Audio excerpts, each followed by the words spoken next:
Thank you for joining us today to learn more about the Strive Community Innovation Fund. My name is Natasha Jamal, and I'm part of the MasterCard Center for Inclusive Growth, which is one of two organizations that is supporting and running the Global Strive Community Program, under which the Innovation Fund falls. And I'll share a little bit more about that later in this presentation. For now, I just wanted to just share a few housekeeping thoughts. One is we'd love to hear a little bit more about who you are and what organization you represent.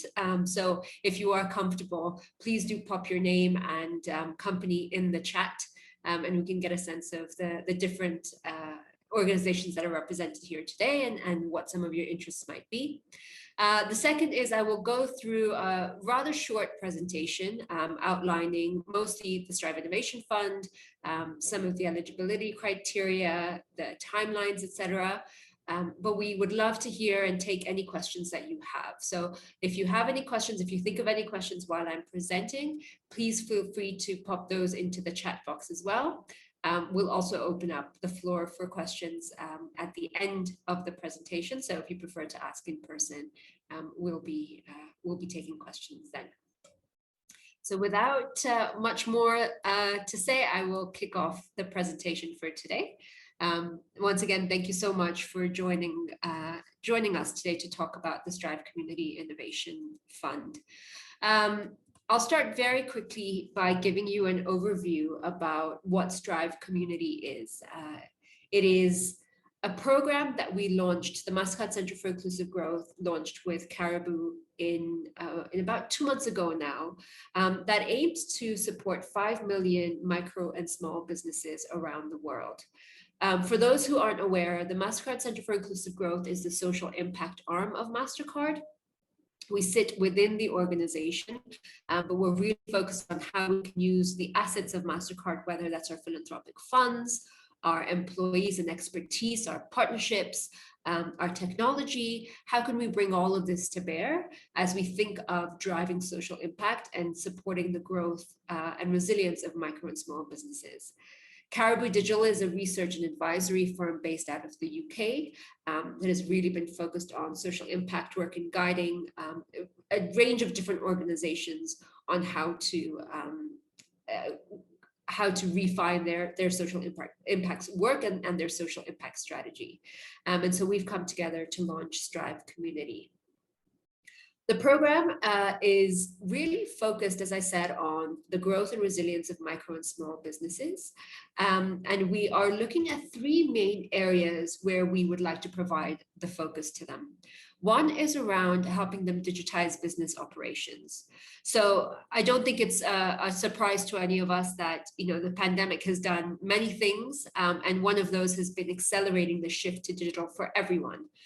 What we found and what we are continuing to learn is that small businesses who hadn't initially started on their digital journey are at a huge risk of being left out and of being unable to keep up with this sort of rapid transformation. And so how can we help them provide these micro and small businesses who are critical to the economy with the tools and the solutions and the training that they need to really sort of maneuver and navigate the post-pandemic reality of running a business?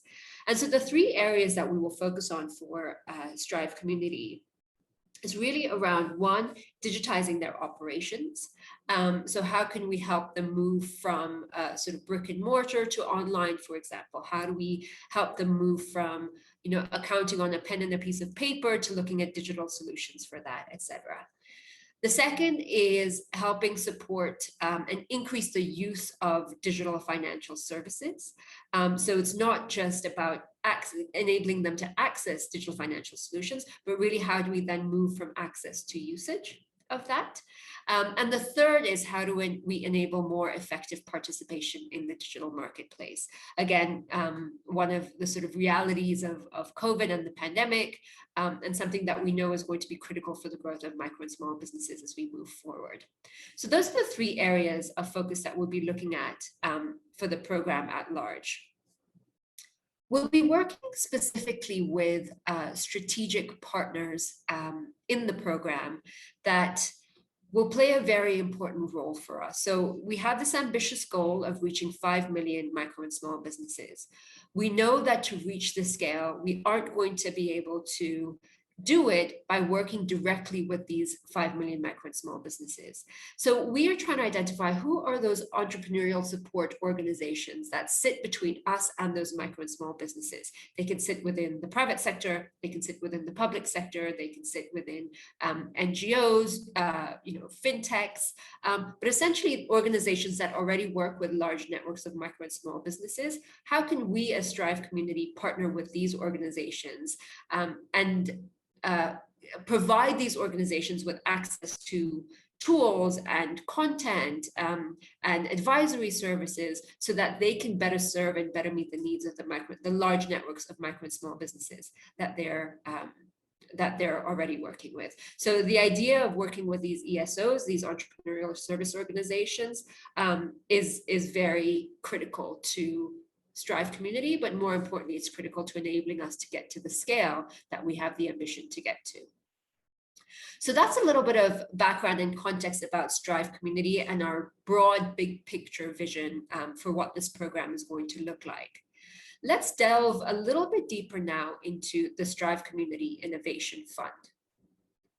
So we launched this fund about a month ago when we first announced it, and applications have been open since the beginning of this month, where the aim of this fund is really to spark new ideas for catalyzing the resilience and growth of small businesses at scale.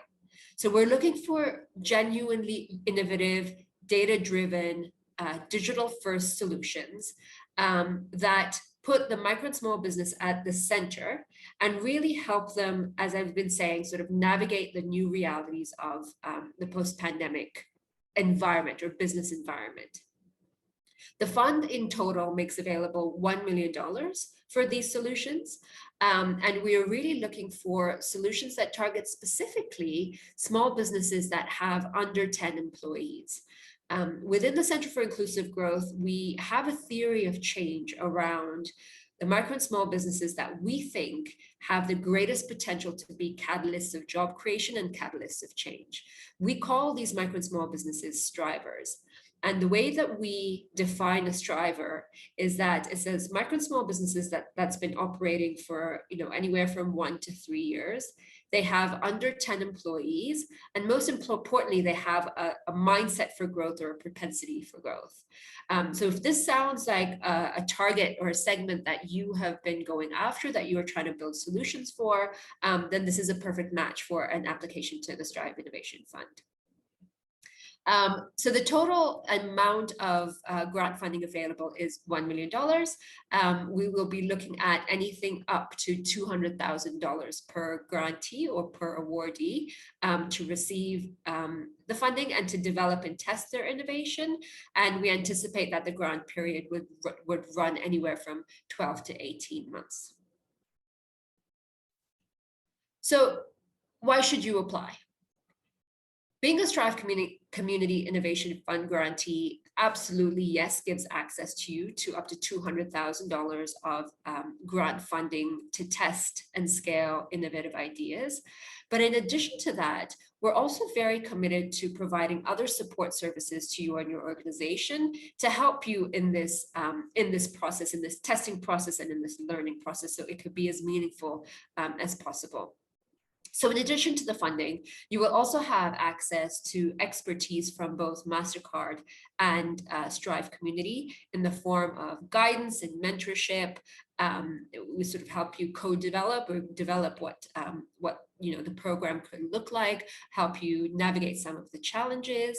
And we will, of course, through our networks and our channels, give you the exposure and publicity to ensure that the great work that you're doing and the great solutions that you're putting out there are known far and wide. And so you really get this holistic suite of support services as a grantee of the Strive Innovation Fund that goes beyond just the funding, which is an important component, but certainly not the only one.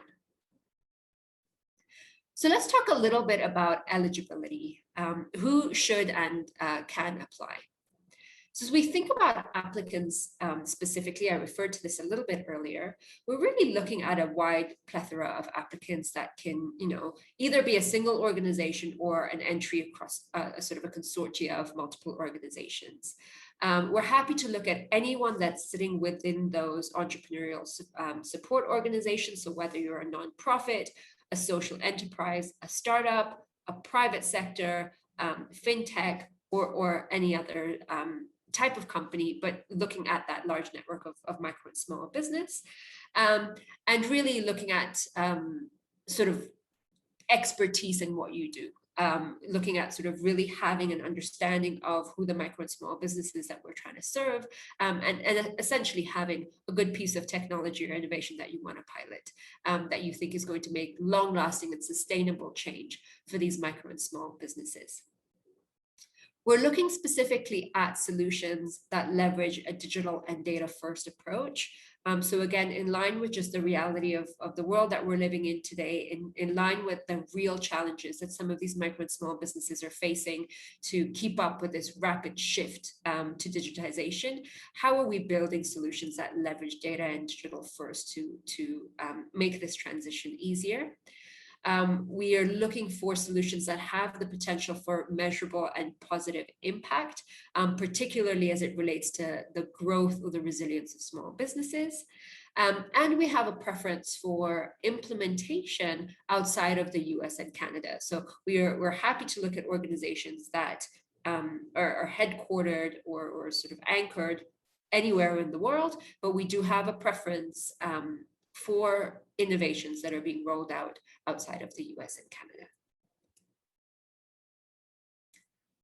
So what's the timeline? As I mentioned, we opened applications on November the 1st. So if you haven't already checked it out, please visit www.strivecommunity.org, which has a recap and a summary of everything that I've just said, and also gives you the link to start your application process.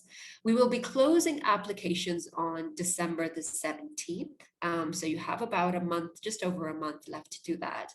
After which we will be shortlisting candidates. And in February, we will, in sort of mid-January, we will let shortlisted candidates know that they have been selected as shortlisters. They have to develop a mini proposal that then gets vetted by our sort of panel of judges that sit across sort of the Center for Inclusive Growth team, the Caribou Digital team, as well as the Strive Community Advisory Board and small business owners from various regions. So it's a fairly diverse board that will be looking at their shortlist proposals. Based on that, we will then announce finalists in March and look for programming to start towards the end of March. So you do have some time, but I know that we're going into the holiday season and things get quite busy, and people have, a lot of other things on their mind. Fair enough. So we strongly encourage you to start your application sooner rather than later, so you don't miss the close date, which is December 17th. I won't go through this. I think I've gone through this already, but very quickly as a recap, what are we going to use as criteria to make our selections? One is looking at significance and impact, right? Essentially, does the project address at least one of the 3 pillars for supporting in small businesses: access to markets, access to financial services, and digitizing business operations? And what is the impact of this program on the growth and resilience of small businesses? The second is around applicability and transferability. Can other organizations benefit or learn from the insights generated from the project? And can some of these insights and learnings, or even the solution, be adapted or applied or transferred more broadly? One of the tenets of the Strive Community program is really the belief that if we all continue to work in silos, we're not going to be able to affect the change that we need to do on the scale that we need to affect it. And so we're really committed on building a community of organizations that are servicing micro and small entrepreneurs, so that we can all come together, learn from each other, share with each other, and really sort of drive collaboration to reach that scale. And so this applicability and transferability piece for us is quite critical and very much at the center of the ethos of Strive Community. The third is around feasibility and sustainability. Does the plan feel suitable to reach the desired outcome? Does the budget feel appropriate for what this outcome is? And is there going to be long-term sustainable change beyond the grant funding that's going to come out of the work that we do together? And then finally, the last criteria is around additionality. Would the innovative solution or insights be realized without this funding?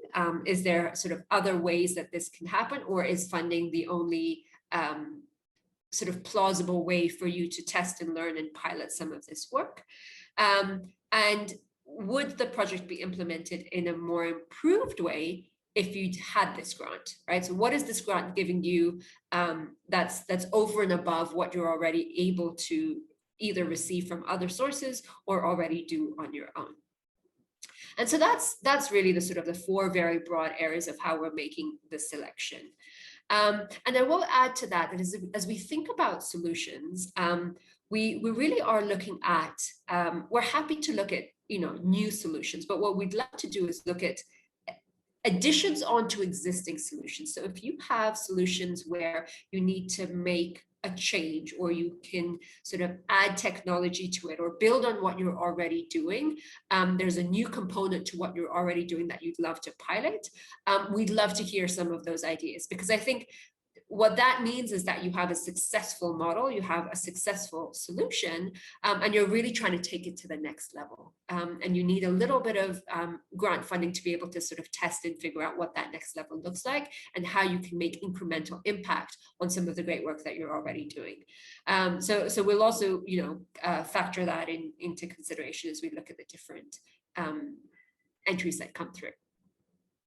So I've been speaking for some time now. I will stop, but hopefully this gives you a sort of an overview of the Challenge Fund, what we're looking for, who we're looking for, and what the next steps are. Let me stop there and open the floor up to questions.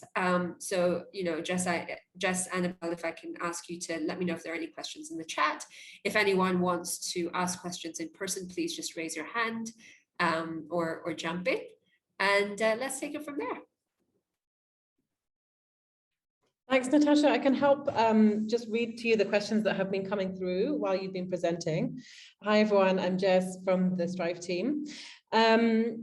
Natasha, we have a question from Joan. She says, we are a startup company created in March 2020. This means that we will have 2 years, they will have been in existence for 2 years when the winners are selected, but not when the applications close. Since the requirements explicitly request 2 years of existence at the time of application, she's wondering if they still qualify.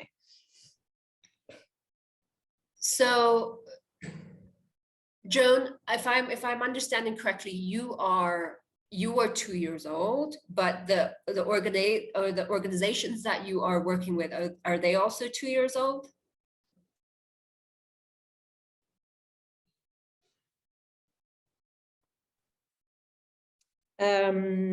Abby, can you help Joan unmute? She may need some help. What is she doing there? She says, yes, the organization that is applying is not yet 2 years old, but they're very close to being 2 years old. That's absolutely fine. So as we think about the criteria, it's sort of, we're fine with you being 2 years old. We're really looking at the sort of the selection of the four sort of applicability, transferability, the sort of 4 points that I just ran through. That's really what the key is that we're looking at.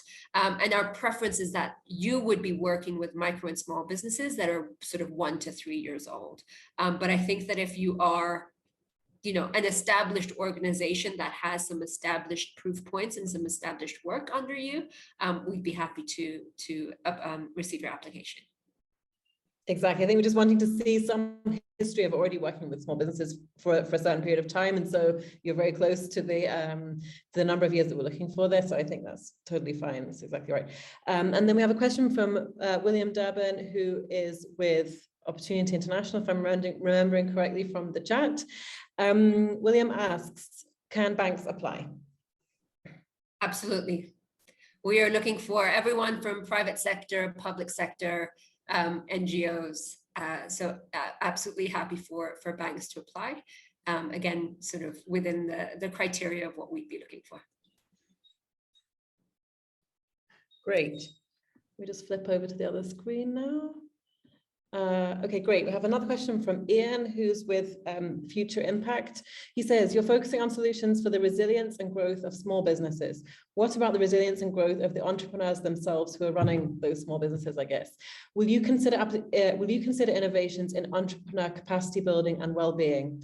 On the site, it says you won't consider training content. So he's just thinking a bit of clarity there. Yeah, I think the short answer, I believe, is yes. But Jess, can I throw that over to you to share a bit more?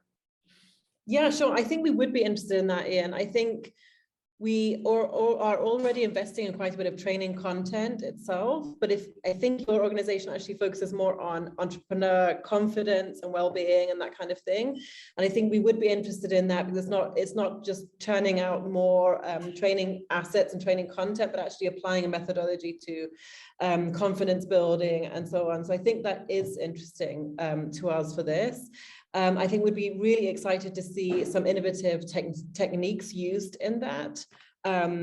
So yes, I think that's absolutely in scope. Hopefully that answers your question. And if you have others, oh great, I'm seeing a typing now. Perfect, that's great, thank you. Great, we have another question from Asikul. He says, we already applied. How can I check my application status, or do I need to submit again? Do you want me to take this one, Natasha? Please. So Asikul, we will have received your application. We've actually seen it already come in, so don't worry, we have it. We will be getting back to you according to the timelines that Natasha just presented, which are also on our website. And if you would like to submit again, if there is additional detail that you gained from this call, which means that you'd like to resubmit with changes, then please feel free to do that. We will just take into account the latest application. Hopefully that answers your question. If it doesn't, feel free to get back to us in the chat.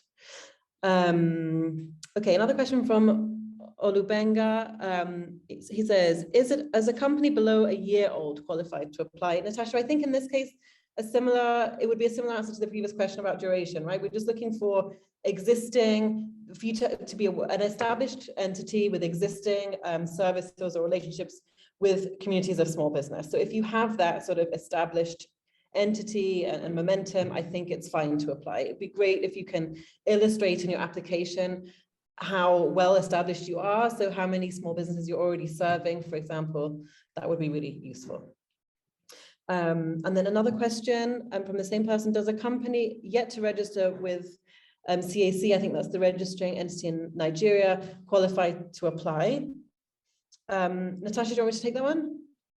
Yeah, please go on. So we're looking for already established entities. So we're not looking for ideas from entities that don't yet exist. So we are really looking for already registered entities. Hopefully that helps.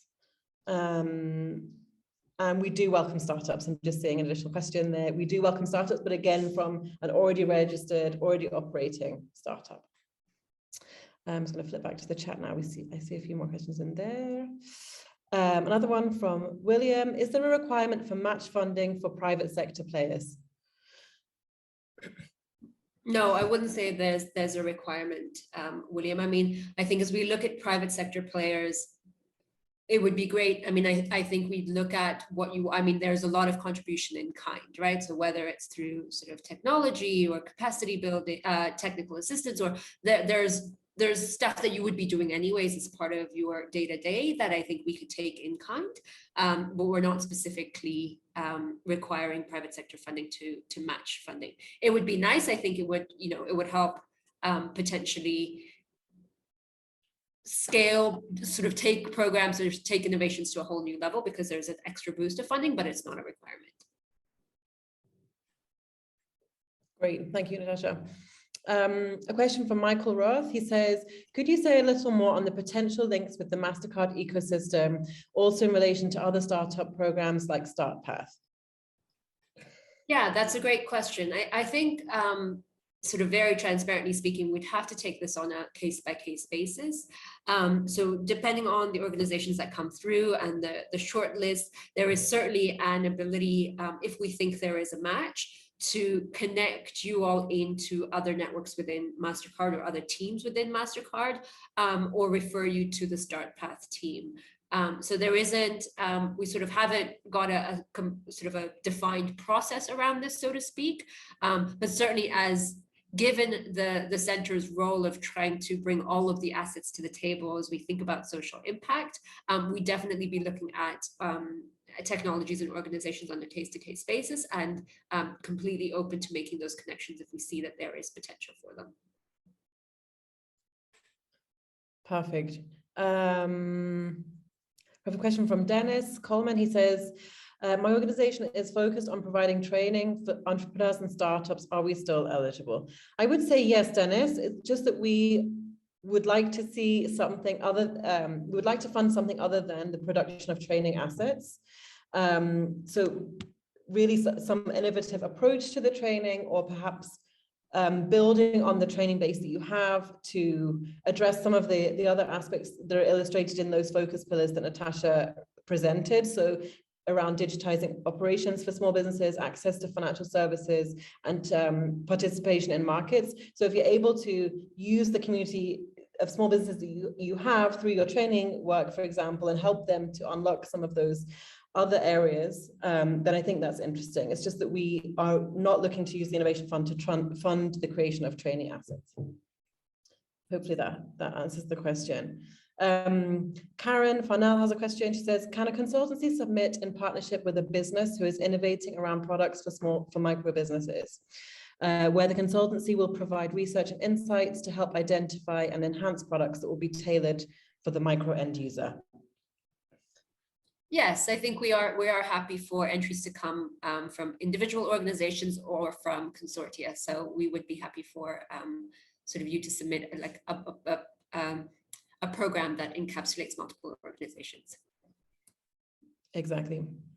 Hopefully that answers the question, Karen. Kaloyan asks quite a few questions. He says, is it an advantage if the solution is already under development? Natasha, go ahead. Yeah, so I wouldn't, I mean, we would love to see that. I think the fact that you have already started working on the solution would be great. We would want to know, you know, how you anticipate, or sort of what you anticipate, how you got to your anticipated impact based on that solution. So understand some of the thinking that's already gone behind it. But yeah, I don't know if it's an advantage, but certainly, I mean, we are happy to explore solutions that are already under development. And if you're looking at either, you know, you may have piloted it and you're looking at scaling it, or it's under development and you're looking at adding a sort of a new component to it that you haven't been able to add, but that you might want some extra funding for. Great. He also asks, should we use our own money in addition to the grant to develop the new feature? So for example, if the budget for the new feature is $1 million, could they use the grant for some of that and add some of their own funding for the rest? Yep, absolutely. I think we'd be open to that. Can we use the grant for marketing? Yes, I mean, I think we'd need to, again, tackle it on a case-to-case basis. I don't know if we would provide grant funding solely for marketing, but if there is a component of what you are doing that is marketing related, that you need to acquire learners or acquire users, for example, then yes, you can sort of portion out the funding and use a portion of that funding for marketing. Would we be comfortable, you know, providing the full grant funding just to go towards marketing? Likely not. Fantastic. And then finally, is it acceptable if we sell the solution to wholesalers, so partners, as a white label product, and then they sell it, on-sell it to micro businesses with fewer than 10 employees? So basically, they're not selling directly, it's providing the product directly to micro businesses, but doing that via partners. I think that's yes, but Jess, can you take that one? I think so. Yeah, I mean, all of this will be a bit case by case basis once we see your proposals and we can get into the details a little bit. But I think that's fine. I mean, it's still providing a tool, hopefully that's valuable to small businesses. So even if it's channeled through partners, I think that's still absolutely in scope. Yeah. And I think what would be interesting to hear for that is if you work with these partners regularly to understand the input, to sort of track and understand the impact of your solution, or if that sits generally with the partner, right? So part of it is also us trying to understand what the impact of this technology will be. So if you're one step removed, but you are still working closely to understand what that impact is, wonderful. And if not, then I think we need to dig into that a little bit more. Great. And Muketsi has a question. He says, oh, sorry. Hello, my name is Richmond. I'm a founder of a game development company in Botswana. We've been developing our first game for the past 2 years. We have a trailer to showcase our progress.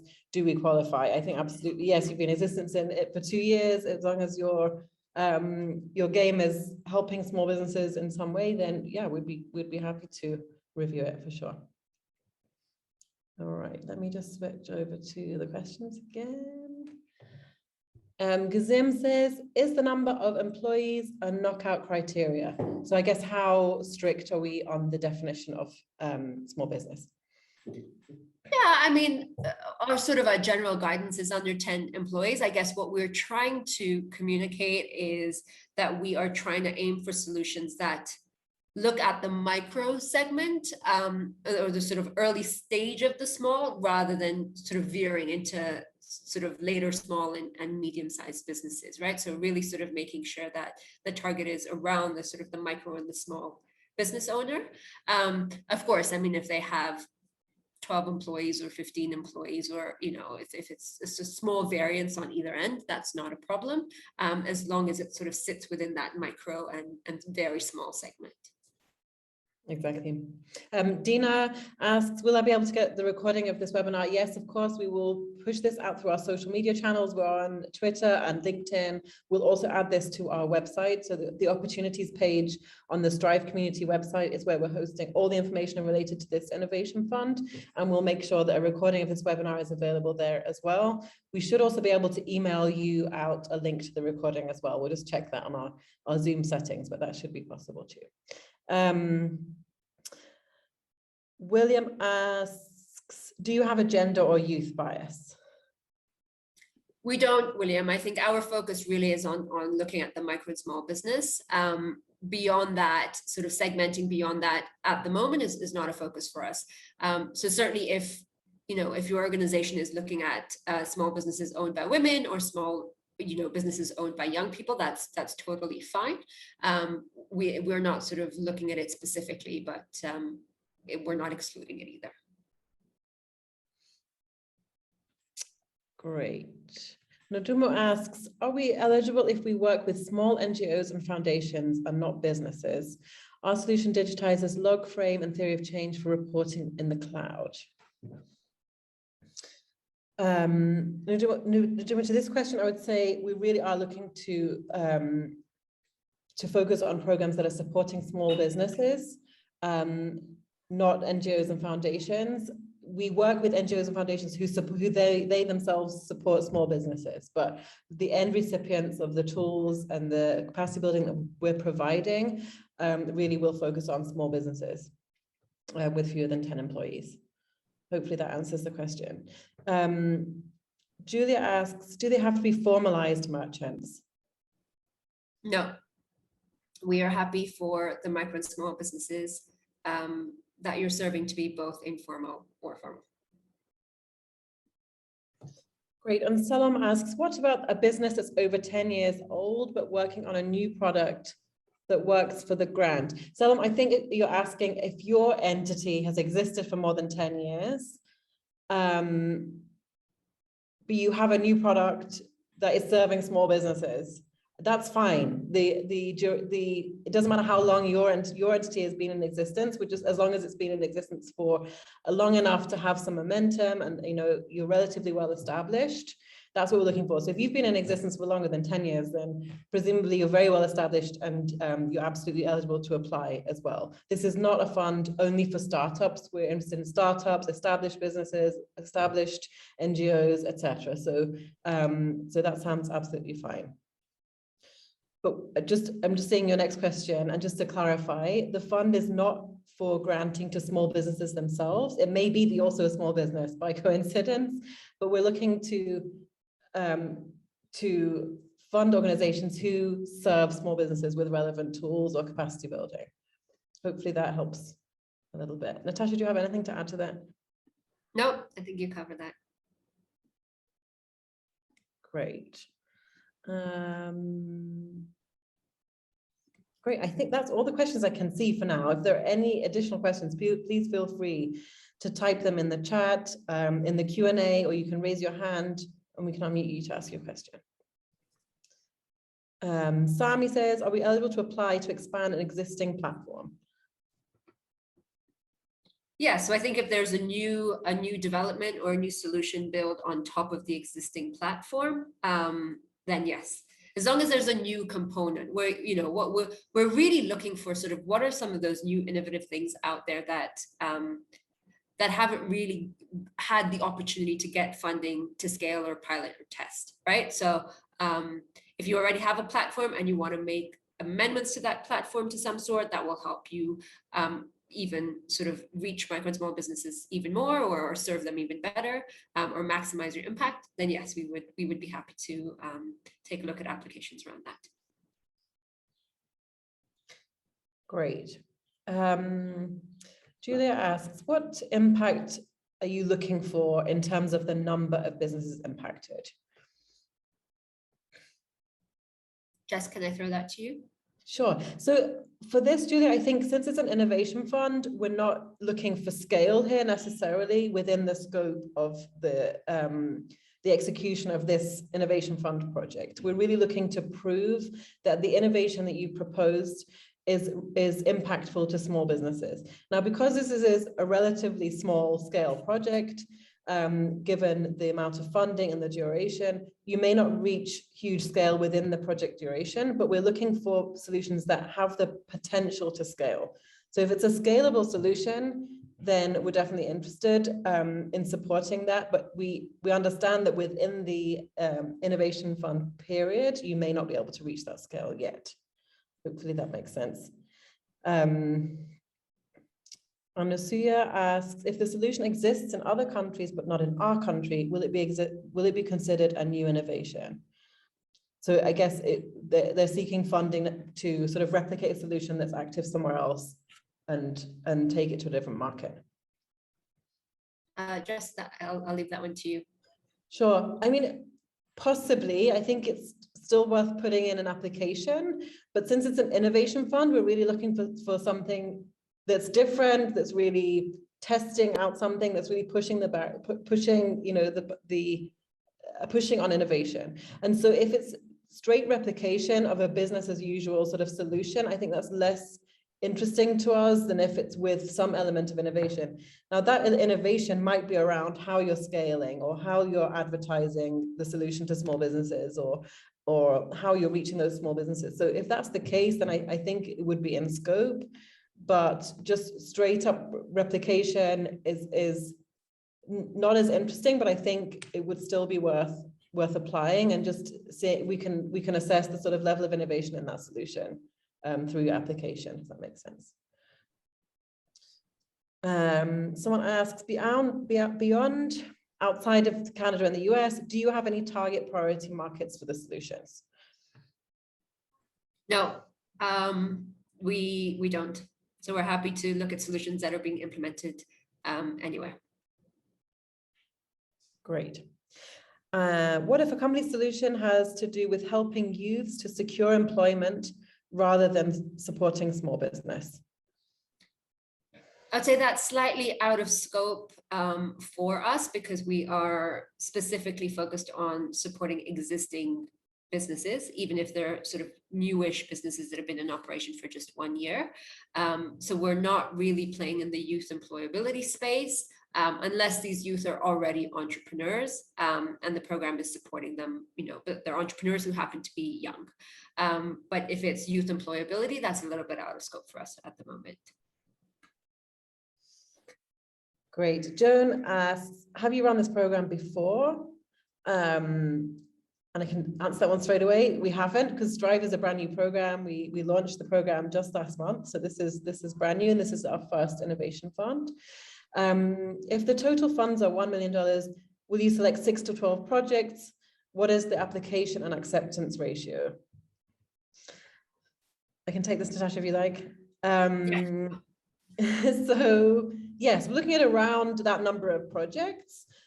Again, because we're saying that the grant size is up to $200,000, that there is some spectrum there of the size of grants, which means there is also some variability in the number of total projects that we'll be supporting. And so this is something we'll just have to discover in the process of reviewing the applications, and it will really depend on what applications we receive.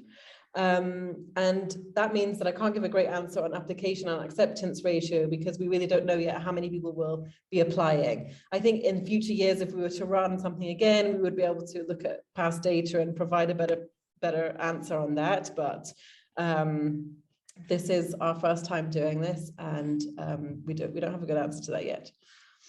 Waringa asks, what if the solution is not directly with the entrepreneur, but is supporting actors that would unlock more business for the entrepreneur? We might need a bit more information there, I think, in order to answer that. Although, I mean, if it sounds similar to a question that we broached previously about, working with an intermediary organization that works with the entrepreneurs. So if that's what you mean, then yes. And I'll repeat what I said previously in that, it would be helpful to understand sort of how closely you work with the sort of supporting actor or the intermediary, and how you track impact, or versus, do you track impact, or do you let them track the impact, and you're sort of serving more of a you're serving more of a B2B role versus a B2B to C, in this case, the C being the entrepreneur. So I think we're open to it, but we need to sort of understand the details of it a little bit, if I'm understanding correctly, and the supporting actor is that intermediary player. Someone asks, can you suggest organizations interested in supporting companies to expand? I'm not sure I entirely understand that question. It'd be great if you can add a bit more information there. Great, good. I'm glad that answered your question, Waringa. That's great. Ahmed asks, is it possible for some applicants who are not among the winners to have some sort of support without funding? Ideally, Ahmed, we would love to do that. I think we have to be realistic about the capacity of the team, and sort of be fair about how much support we can provide to how many people. So certainly, I mean, if we get it, if we're in a situation where we think that there's multiple really strong entries, and in an ideal world, we would love to provide grant funding to all of these organizations, but we can only provide it to a small number, and there's sort of 1 or 2 out there that we really believe have a strong idea, then yes, I mean, we can have that discussion and see what other support might be relevant, including what I'd said earlier. Does it make sense to maybe connect you with other teams within MasterCard, for example, or refer you to the Start Path team, sort of our incubator team, or is there others within our network we think may be interested? So we're happy to explore that, but I think we just have to do it within the confines of what's sort of feasible from a capacity and capability perspective. Yeah, I would also add to that Strive community has this word community in it for a reason, and that's because we're really trying to create a community around supporting small businesses. And so any organizations who are involved in supporting small businesses, we see as being part of this community, and we will be putting out material that hopefully help the whole community to support small businesses even better. So we will be collating, for example, best practices in small business support through our website. That's something that will be coming more towards the end of the year. We'll be doing that through sharing case studies, through insights articles, etc., and really providing opportunity for this community to learn from one another. So Ahmed, I would definitely advise you to sign up to our newsletter, which is also how we'll be sharing a lot of these insights. And yeah, please try and follow us and just sort of be part of this conversation. And we would love to share what we're learning across our portfolio as Strive community and beyond, so that we can all learn from each other. Blessing asks, will this meeting recording be shared? Yes, it absolutely will. We'll make sure that you receive it either through email or through our social channels. All right, I'm not seeing any more questions. No, I think that's everything. If you have any more questions, you can use the last few minutes to quickly type them in the chat or the Q&A. Or if questions come up after this event, you can get in touch with us through our social channels. We'll be answering additional questions as well through Twitter, through LinkedIn, and we'll update the FAQs page on our website as well to reflect some of the questions that have come up today. But yeah, please get in contact with us if there are additional questions that come up as you're completing the applications process over the next few weeks.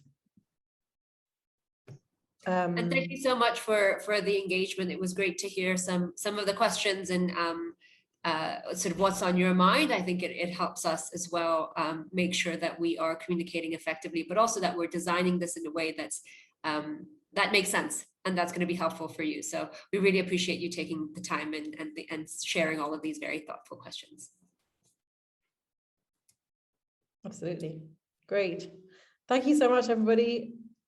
Well, looking forward to receiving your applications. Have a good afternoon, morning, evening. Goodbye. Bye-bye.